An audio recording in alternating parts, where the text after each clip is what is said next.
being a profession. Well, this part of it is running your business, and this is a business. And some are more entrepreneurial than others, but the practical side of things I think you will find very valuable. So everybody, please introduce and welcome Ms. Wow.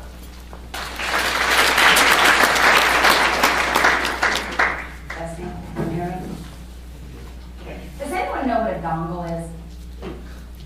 No, I'm serious. It's an actual thing. See? I'm not the only one. They asked me if I had a dongle, and I looked at him and I was like, I'm not sure I really want one. But this right here is a dongle, just in case, for future reference. If you have a Mac, apparently you need a dongle. So, all right, and that's a practical thing that you might need when you practice, especially if you're going to do a slide presentation. And some of you will do civil litigation, which will require you to use slides presenting to a jury. I mean, how many of you already have jobs in a firm, a private sector job with a firm that is 2 or 3 people or greater? Okay, so this doesn't really apply to you unless you wanted to think of it and store it in your memory when you go solo. How many of you are going to be working in the public sector? So you might want to go solo too eventually. How many of you are going to be working for the government? Okay, all right. You too might want to go solo one day. So store all this stuff because the information I'm going to go over is probably not going to be helpful to those that are in those private sectors and with a firm or with the government or with the public defender's office or prosecutor's office or any of that, because you don't have to worry about these things. This is really, truly aimed for those of you that are crazy enough to go solo. And I'm assuming that's the rest of the room, correct? How many of you have already hung out your own shingle? Okay. Congratulations. How long ago? About 3 months ago? 2 months ago? A month? A couple weeks? A couple days? A couple hours?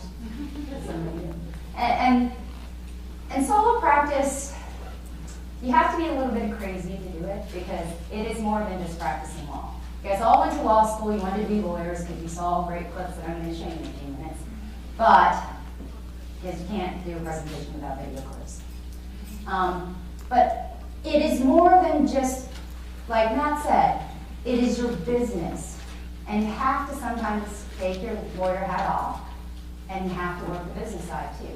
If you're not good at business, you need to learn to be good at business, or else your solo practice, no matter how good of an attorney you are, will not survive. Okay? So, I'm going to show a clip, hopefully. How do I, exit here? Oh, that's my dog. Isn't he cute? He just destroyed my Christmas tree this morning, so I'm not very He decided that it was good to use as a scratching post for his back. All right, you're gonna love this. Can you hear it? Oh, why isn't it playing? Oh. You got to see it. Where's the tech guy? This is also, this leads, we'll segue into some practical information. This is why you need professionals to do the areas of your business that you do not know. And I can't implore you enough about getting an accountant, a bookkeeper, a tech guy, because you're part of the generation that does everything on the cloud and uses dongles and knows what they are. Yeah. Well, with that, you went to law school and you're an expert, or learning to be an expert in the areas of law that you're going to practice. Just because you know law doesn't mean you know how to do your bookkeeping. Doesn't mean you know how to collect. It doesn't mean you know how to advertise. It doesn't mean you know how to do tech management, like you end up with in a presentation with your 14-year-old dog on the screen instead of your video that you wanted to use. But it's important because how many of you already who have hung out your shingle, how many of you incorporated? Okay, how many plan on incorporating? So let's do this debate. Why should you or should you not incorporate? That was going to be a later slide, but I'm rolling with it, so this is my journey. Come on. Tax concerns, okay? But most of you are probably going to incorporate as a piece, as a PLLC, right? A limited liability company? And why do you do that? Okay, all right. So with that said, if you're a solo, do you really need to incorporate? Anyone? Anyone? Viewer? Yes, sir. Why do you think you should? I think you should at least have a limited liability company to protect your personal assets. Okay. And as, I'm assuming, fresh out of law school, just passes the state bar lawyer, you have a lot of assets, right? No, but I hope. Okay.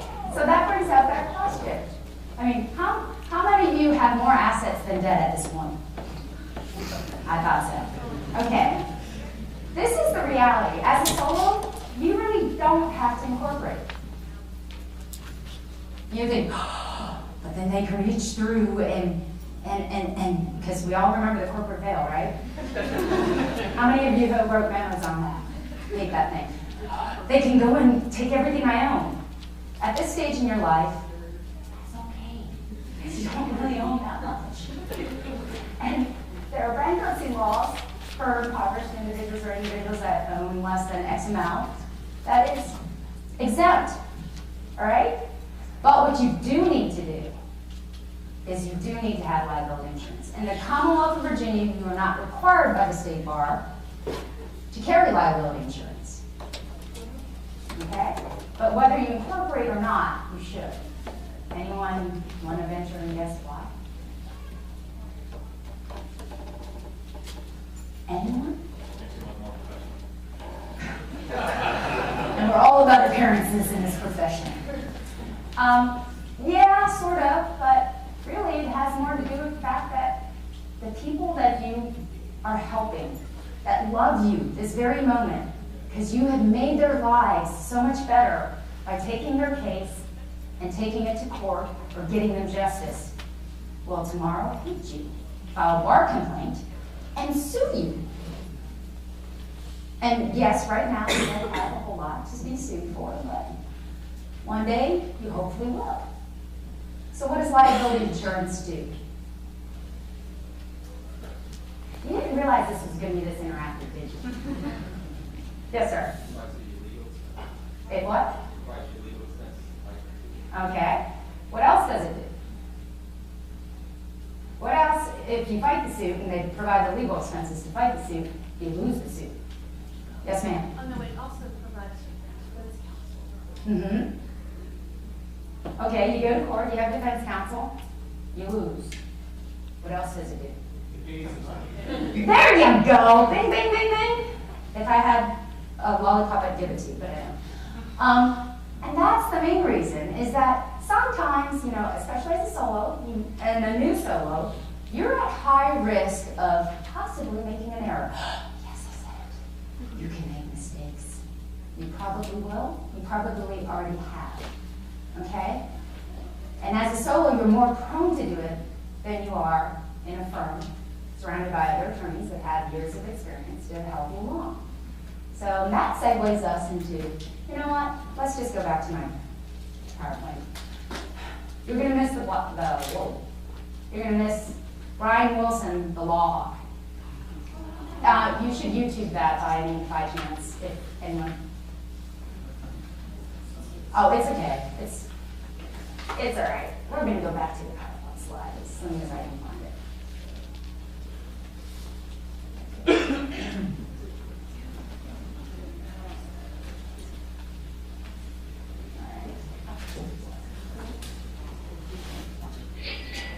All right.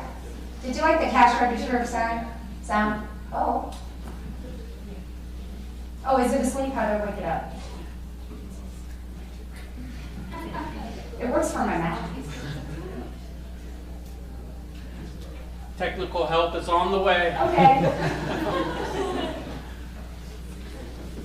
Isn't this sad?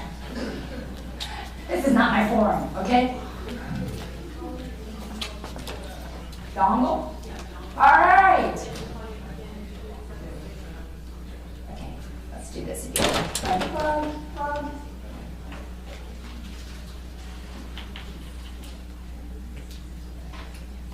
Oh, there's dog. Let's try this again. Yay! Thank you. All right. Okay.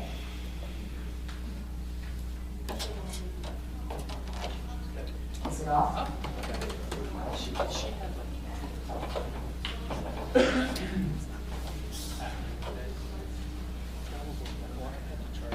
Oh, there's a punch button. All right. Okay, we're going to try to do this manually.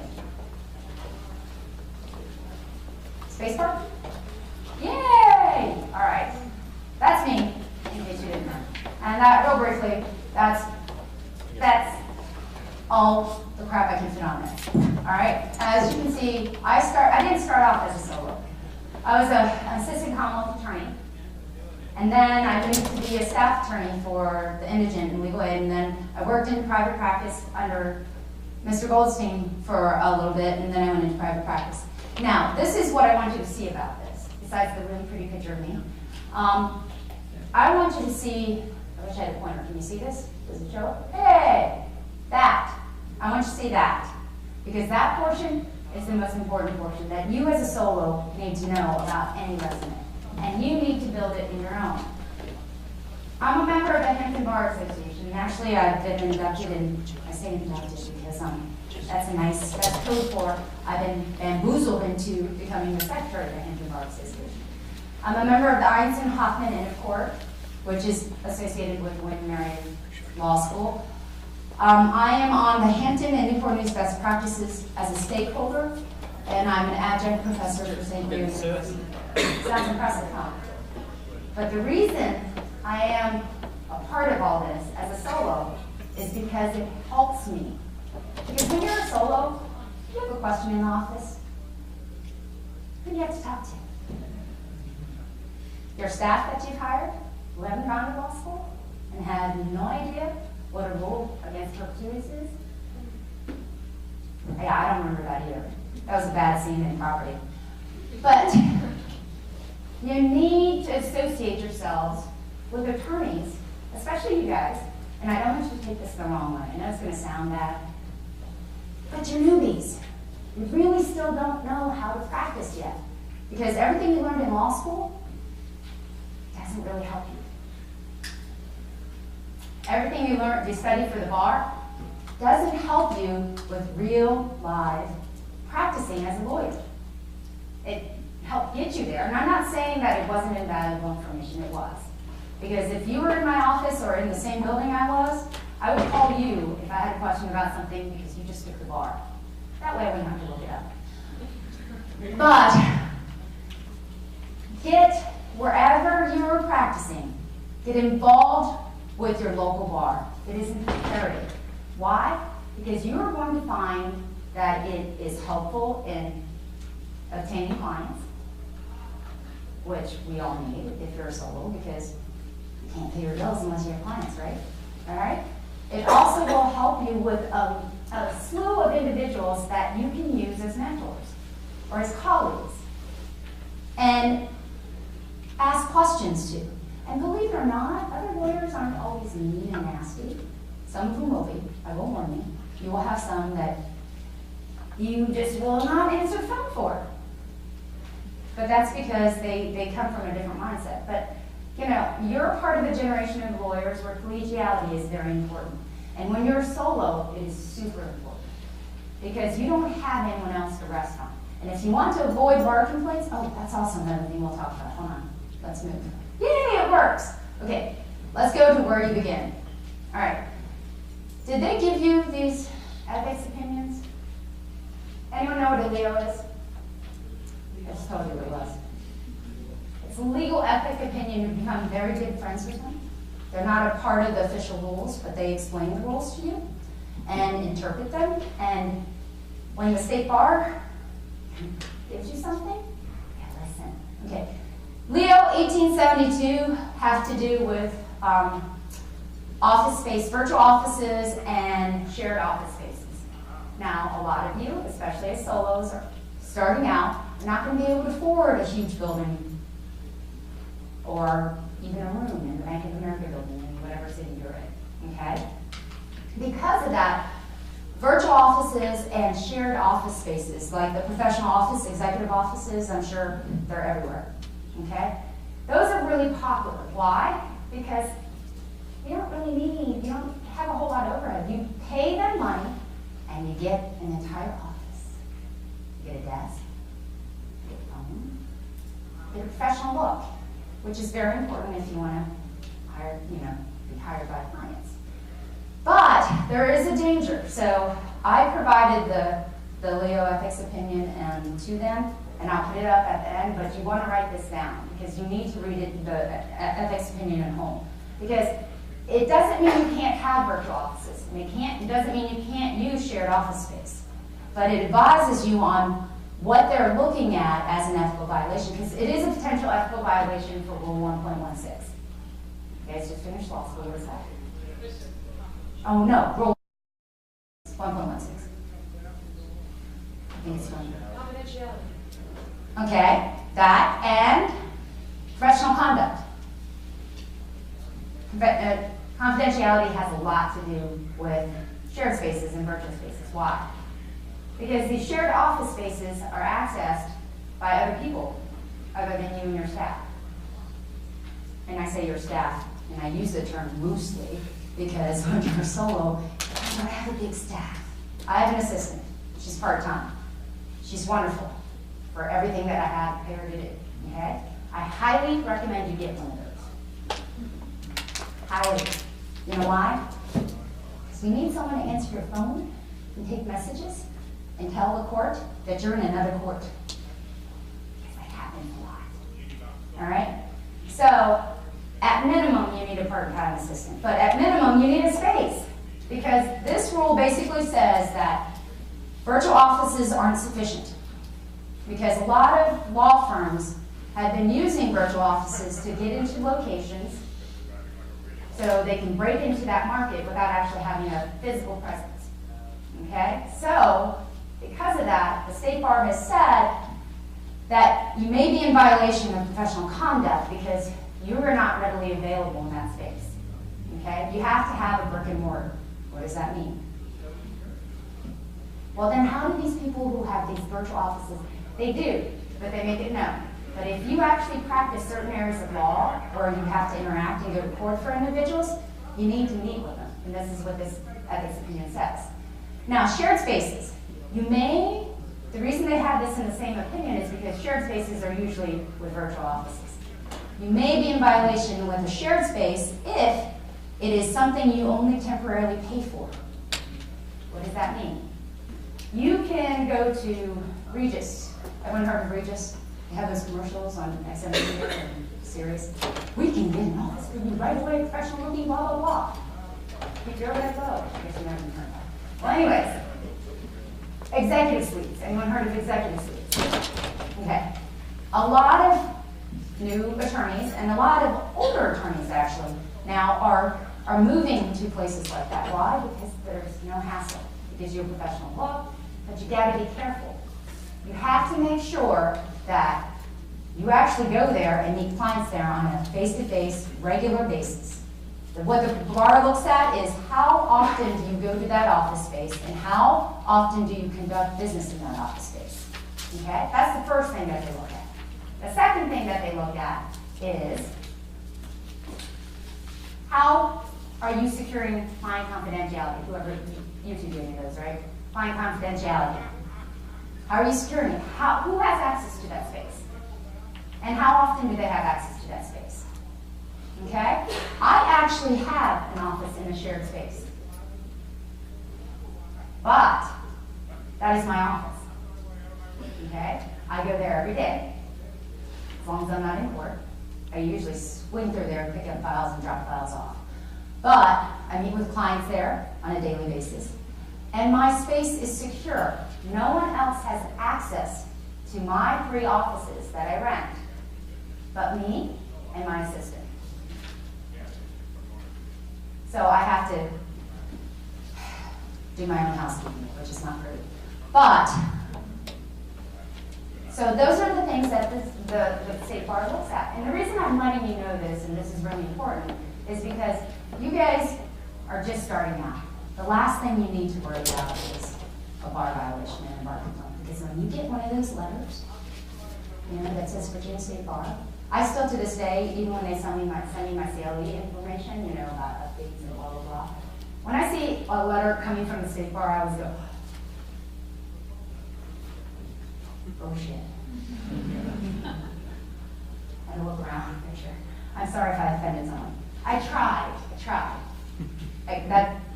Okay. So with that, it's really important. So keep that in mind. You want to start practicing law and think about and concentrate practicing law. That's why it's also important that we already talked about incorporating do or don't. Eventually, if you don't incorporate now, that's fine, because you're solo. And you're going to be smart enough to have liability insurance. If you don't incorporate, do have liability insurance.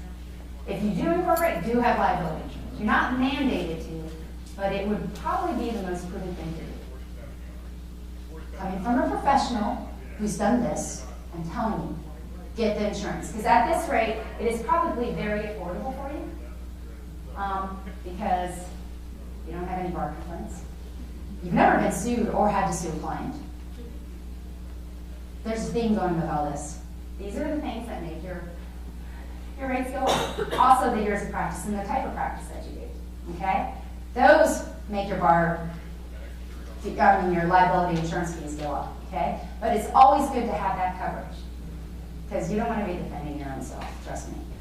Remember, isn't there an old adage, only fools and idiots defend themselves, or something like that? Act as their own counsel or something. I don't know.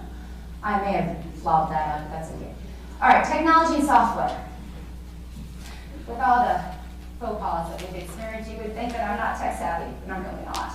But I hire people who are. It's really important. Now, a lot of you are probably going to do things on the cloud, correct? Yes, no. Really? Okay, you don't have to raise your hand, just shake your head in a positive manner. All right. Okay, I'm not going to call on you, I promise. And with that, you need to be able to, why do you need technology? Because technology makes things so much easier when it works. When it doesn't, it's a nightmare. But how else are you going to do conflict checks? Anyone know what a conflict check is? Yeah, okay. How are you going to keep track of your billable rate and your billable hours? You can do it by hand. It's pretty ugly. You probably lose it. But software makes that easy. Now, it is worth the investment. And the reason I say investment is it ain't cheap. I got in the wrong business. If you want to make money, you really need to go into technology because being a lawyer, you don't make a whole lot of money. So I highly recommend to investigate it all. There's something called Cosmo Labs. There's LexisNexis. You guys know LexisNexis, right? You guys are all addicted to it because they gave it to you for free in college, in law school, huh? Guess what? It's not free anymore. And it's expensive. So I would price them around. I personally use Cosmo Labs because it is an encapsulated, and I don't work for them. They don't get any benefit from me, and I don't get a reduction in the rate, although I should. Because they do your billing software and your timekeeping software and your conflict check software all in one, which is awesome. You know, keep it simple. And that's what exactly you need to do. That's the theme of my whole solo practice thing is keep it simple. All right, local rules. Anyone know what local rules are? Good. Yes. Some of you are going to practice in jurisdictions that don't publish local rules, but that doesn't mean they don't exist. They do. Okay? Get to know your clerks in whatever courthouse you're going to practice in and be nice to them. At Christmas, send them things, baskets with chocolates. They'll remember you, and they'll also be nice to you. Because if a clerk doesn't like you, your life stops in that courthouse. Somehow your pleadings get lost. Things get docketed, You have no idea why, and you get a phone call saying, "Where are you?" You don't want that to happen. And if you're mean to your clerks and they don't like you, that can happen. But there are also local rules as far as filing fees, timelines, and everything else that the state Virginia code does not encapsulate, okay? And just because, and we had a conversation, didn't we, Matt? Just because the code says one thing, doesn't mean you're right. Because if the clerk's office says it's another thing, guess what? What are you going to do? Yes, Madam Clerk, how do I fix this? That's what you're going to do. And that's the smart thing, because it keeps the wheels rolling. Advertising. I'll be honest with you, I'm probably not the person you should talk to about advertising, because I have been fortunate and blessed to never have to advertise. I sustain my business from referrals, either from other attorneys or previous clients. However, advertising is not necessarily a bad thing, but this stage in your practice, can you afford to do that? Most advertising for, even on a small scale, can cost you upwards of $5,000 to $10,000 a year. That can pay off a substantial portion of your law loans. So that is something that really you have to determine whether you can sustain that kind of debt to ensure that your business proliferates. Now, what does that mean? That means not necessarily that advertising is a bad thing and you won't get business, but you could advertise and not get business from it. It's a gamble. Advertisements sometimes work, these sometimes don't, depending on who you hire. And this is why you need to hire a professional, because how many of you took an advertising course in law school? I didn't think so. All right? Rules of ethics. Always follow them. When in doubt, and this is serious, when in doubt, if nothing else, when you walk out of here, when in doubt, contact the state bar. What does that mean? It's easy. They have an ethics hotline you can call. They also have an email you can send. And they answer really, really well. When in doubt, even if it smells foul, or it's just a little bit, call. Has anything to do with money? Oh, you write that email right away. Period. Because you don't want the bar after you. They're scarier than some of the rapists I presented. Oh yeah, my husband loved that. I had to meet with one in my office. And I wasn't representing him on a rape charge, but it was actually child support. And he came in and I said, "Well, do you have any felonies?" And he goes, "Yeah." And I said, "Because felonies can be a barrier crime, and we can, plead and that to get some leniency from the court." And I said, "What was your felony?" And he goes, "I get convicted of rape." I was like, "Oh, okay." Glossed over, keep going. All right, this is my little solo practice, keep it simple chart. Have a flexible plan. Why is that important? Because just because you think it and plan it doesn't mean it's going to happen that way. You've heard the whole saying, shit happens, life happens, it does, and it will. Just because you're a lawyer doesn't mean it doesn't happen to you. You're going to meet a lot of people that it happens to more often than you, but it does happen. Most of your clients will be those. All right? Make sure, rule 1.1, that's what it was, competency. What does that mean? That means make sure you're up to date on this stuff. Just because you did this awesome job on this one case a year ago, the law and the rules might have changed. You can't always rely, and this happens a lot, and you'll see this with, and I don't mean this in a bad way, but some of your senior, and I mean significantly senior attorneys, they're experts. Their opinions were published by the Supreme Court. They've gotten rulings from them. Sometimes forget that laws change. And you spank them in court. That's awesome. Personal life. I have that up there because it's important. Because your job is going to be so demanding. It is. It's going to be draining. And if you have significant others at home or family, don't bring it home to them. It's not fair. It's not their fault that you have a crappy client with a crappy case that you just found out about an hour ago and you have to be in court tomorrow. It's not their fault that you did something wrong or the judge chewed your butt out because you didn't follow a local rule. Okay? And you have to make time for your personal life, because if not, you will go crazy. You will be a crazy catwoman, whether you're a man or not. That's what you turn into. Okay.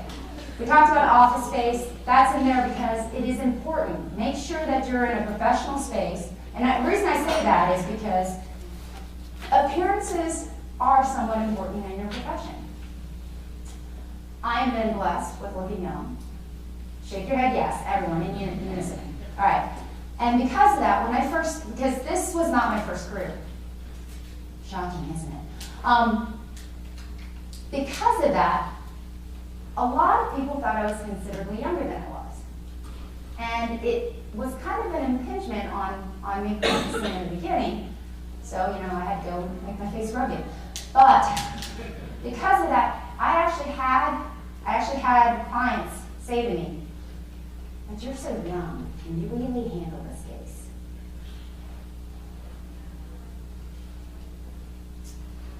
Nothing chats your ass more than that. Besides, when I worked for Legal Aid, I actually had a client say to me, "But you're not a real lawyer." Now that's my name on that State Bar. Yeah, no, I think I am, okay? So, appearances mean something, especially to the layman. They do, okay? And I'm sure you heard it in law school, fake it till you make it. Yeah. Don't be the lawyer that comes disheveled into court before a judge for the first time, because that's what they're going to think about you from there on, okay? Clients, yes, you need clients. You cannot be a lawyer without clients. Whether you go into a courtroom and become a litigator or you sit behind a desk and do transactional law, you need clients. And if you don't have clients, your solo firm is not going to work. Just letting you know that. Okay, software we talked about. Well, all right. These are some misconceptions. It's probably some misconceptions why you even went to law school, because you thought you were going to make more money than you ever imagined. No. And this applies to all of you across the board. Whether you think you're in a big firm or not, you might make enough just to keep the firm. And that's the goal. Your first year is the goal is to keep the firm running. It's really, really important. Why? Because then you're out of your job if you don't. All right? You're new. You want to win every case. Because, gosh darn it, you're going to believe everything that comes out of your client's mouth. Because they always tell you the truth. Your case, I don't care how good of a lawyer you are, your case is only as good as the facts that you can present. Period. Does that mean you don't take a case because you don't want to win it? You don't want to lose it? No. I mean, I'm a little altruistic and I'm a little fuzzy bunny. I take cases sometimes just for the mere fact that I think justice needs to be done. I think it's unfair. I have a client who owes me $8,000. Will I ever see a dime of it? Probably not. But I took the case because I saw that she really, truly would not have been able to keep her daughter without me. Do I recommend that you do that? No. My accountant came up for like an hour about that one. And also, the reason I put this in here, because I'm sure all of you said this in law school, and probably say it now, I'm never going to practice family law. Guess what? It relates to everything. Everything. So, be flexible. Just because you don't like family law doesn't mean you're not good at it. Trust me, I hate it. But I've been named one of the top 10 family law lawyers in Hampton Roads. Much to my surprise, because I hate it. But apparently I'm good at it. But it also pays the bills. So become proficient in whatever area of law you want to. But be flexible. Because as a solo, you really have to be a general. What does that mean? I'm not talking about the Army, I'm talking about a general practitioner. That means you have to be flexible to be able to take cases that you ordinarily wouldn't take. Maybe because you need to pay the bills and keep the firm running, or maybe because you just think that this is something that needs representation, or they've been to 10 other lawyers and they don't want to touch it with a 10-foot pole. But you have to be honest and realistic with your clients, because that goes back to the competency rule, right? Just because it's a new area of law that you've not practiced before doesn't mean you can't venture into it, okay? As long as you do it, notifying them, your clients, that you haven't done this kind of case before, but you're willing to do it, and you're going to do the research necessary to become competent in it. Because Rule 1.1 says you can make yourself competent, correct?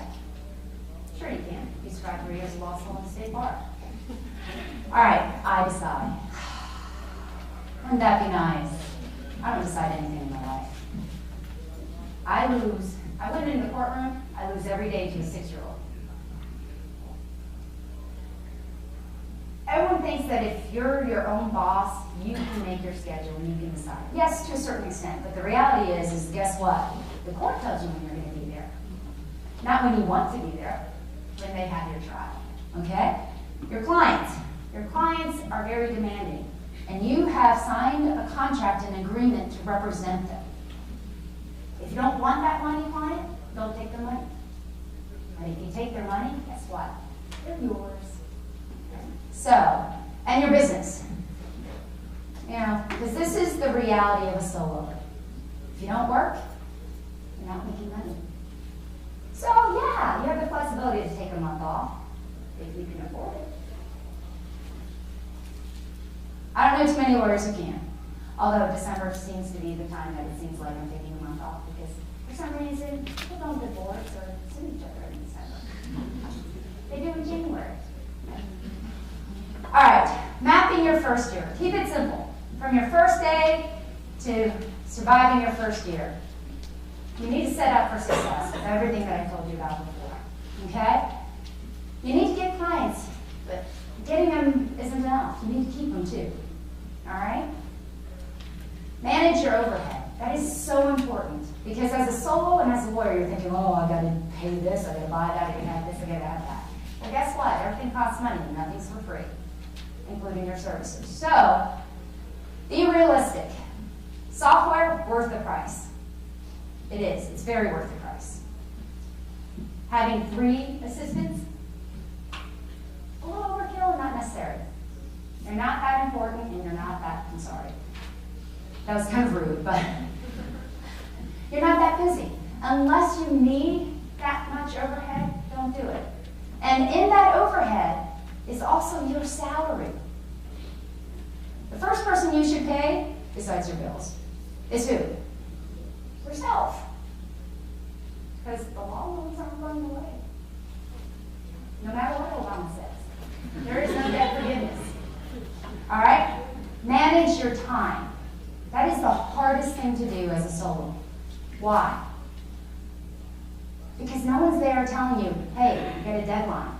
Hey, you need to report. Well, that's why I have an assistant. She actually does that. She's like, yeah, you need to leave now. So, all right, almost done. Ooh, I didn't think I could talk this long. Okay, these are your buckets. These are what you want your buckets to be. You want abundant cash, income, and growth. A lot of problems with firms that I see, that small firms and solo firms, they don't stay solo for long, they merge together and then they start getting more and bigger and bigger, they grow too fast. This is a business. And if any of you ever took business in college, high school, or business law, you know that growth has to be managed. You cannot exponentially grow faster than you're capable of keeping up with. Manage it if you want your firm to succeed. Succeed, not succeed. That's something that South did for you. What your buckets should be. Growth. Manage and incremental. You want to. If you want to add more attorneys, that's great. Just make sure you're ready and have the sustainability for it. Okay? Income. Ensure that you're generating enough income to live on. Duh, no brainer. But guess what? You're going to forget that. You are. And personal. Learn to balance your home and work life, or You will be closing your firm because you're going to go spend a long vacation at Eastern Shore. All right, keep it simple.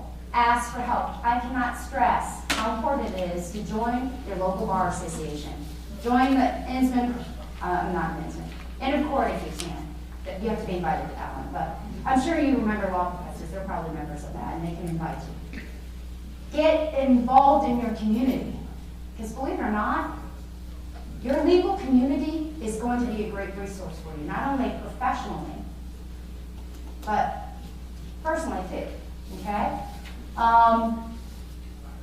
Any questions or any problems, always go ethics hotline. Ethics hotline. And when in doubt, even if you're not really sure, that doesn't sound like it could be a violation, but let me go ahead and ask, because you'll be shocked. Sometimes they are. And sometimes they're not, which is really shocking. All right, so with that said, I really wanted it to be interactive, but questions, comments, answers. Anything that I didn't touch upon that you think that you had burning questions about?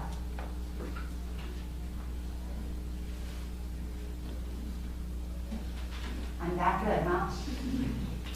Come on. Well, if you're too embarrassed or you don't want to ask in front of everyone else, you're more than welcome to come talk to me afterwards. I will stay out for a little bit. But I want to say congratulations to you. I want to say good luck. And I want to say don't go solo unless you have to. I know the job market is bad and some of you don't have a choice, but I'll be honest with you. I have been really, really fortunate and really blessed that I've been able to be solo and go solo. But you notice I didn't start off that way. And even though I'm solo, I have at least 6 attorneys on speed dial that are seasoned practice attorneys in different areas of law that I can call at any given time and ask advice to. That is important. And the reason I say that they're seasoned attorneys is because calling your peers that you're just past the bar with you doesn't help you. It's like the blind leading the blind. I'm not saying that you guys aren't competent. You guys are. However, this is all new to you. And I know some of you think you're the shit and that you can do this. You got this. Well, you do. But sometimes you don't got this. And it's always good to have someone who's got this or had it to bounce things off of. It's really important. That's also going to keep you out of ethical problems and ethical troubles, okay? You know? And you will come across crazy clients. 90% of my clients are crazy. Okay? It happens.